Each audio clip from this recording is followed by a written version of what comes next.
I'm going to show you how to make a really easy spinach and ricotta pie. If you love spinach ricotta, you're going to love this recipe. It's perfect for a light lunch, a brunch, or a nice dinner. So I have some spinach here, and we're using curly leaf spinach, which is the spinach that you typically find in a bag at the grocery store.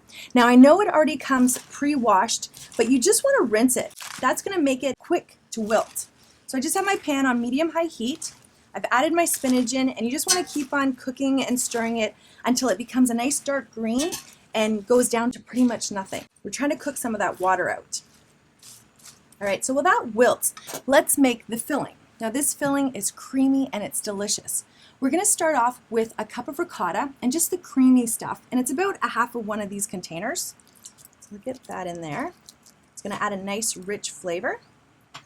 And then we're also going to add in some feta. Now the feta is going to add saltiness. You need a half a cup of feta, and you just want to make sure it's crumbled. We're going to add some green onions. You need about 3/4 of a cup of thinly sliced green onions. It's about 3 to 4, give or take a few. That in. And then some dill.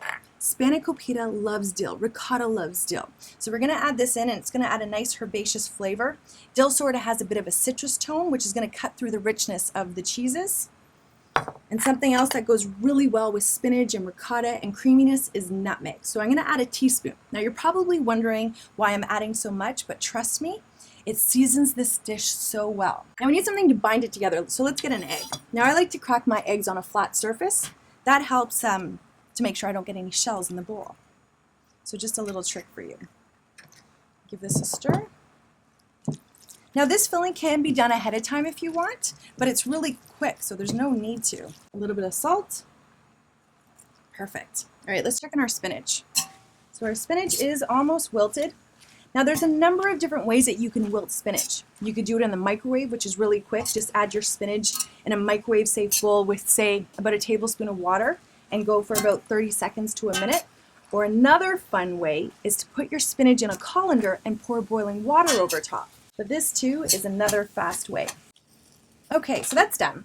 Once it's wilted, you need to wait for it to cool so that you can squeeze that water out. Now, I don't have any patience, so I've got a trick to do this. What you want to do is put it in a colander in the sink and pour cold water over top until it's cool enough to handle, and then that way you can squeeze it dry right away.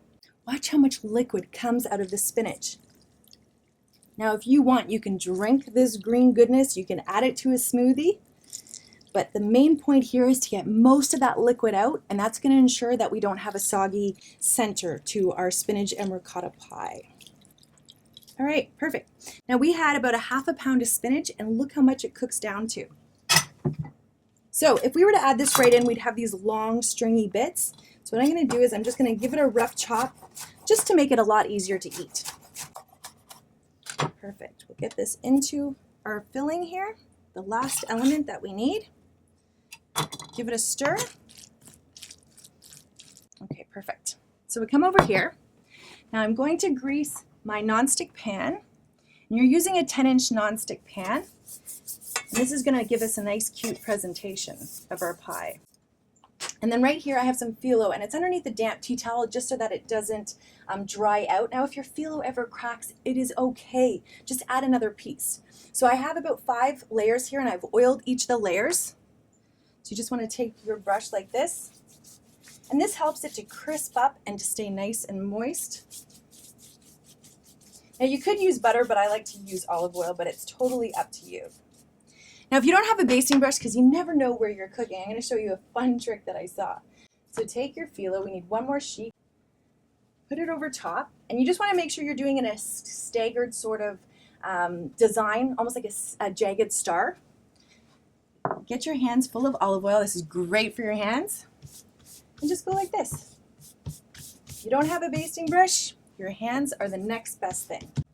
And just put it all over there. All right, so now you're going to take this gently, and you are going to put it in your frying pan. And just gently press it in. And then you're going to take your filling mixture, place it into the center of the phyllo. Make sure to scrape all that goodness out of the pan. And you just want to spread this evenly throughout the bottom, just like so. And then take your phyllo that's overhanging and sort of just crinkle it on top. You want this to look really rustic. So it does not have to be perfect. There we go, and see how pretty that looks? Now we need to protect the outside from the heat, so take your basting brush or your hands, like I said, and just give this a good dab of olive oil. My oven is preheated to 400 degrees, and this is going to bake in there for about 20 to 25 minutes until it's golden brown and crispy. So I've let this rest for about 15 minutes, and that just makes it a little bit cooler to handle. And this is why we did it in a non-stick pan. Check it out. Slides right out of your pan. How cool is that? Right, so you're just going to take it, and this can serve 4, this can serve 6, or this can serve 8. It all depends on how big you make the wedges and what you're serving it for. Now, can you hear that crack? That is the crispy phyllo, and I want to show you what it looks like inside because it is so gorgeous. So take it up like this. And can you see all those layers? We have the spinach, the dill, the green onion, the ricotta, feta, and nutmeg, and it is delicious. Now this would be perfect served as an appetizer or as a side with a salad. Hope you enjoy this spinach and ricotta pie.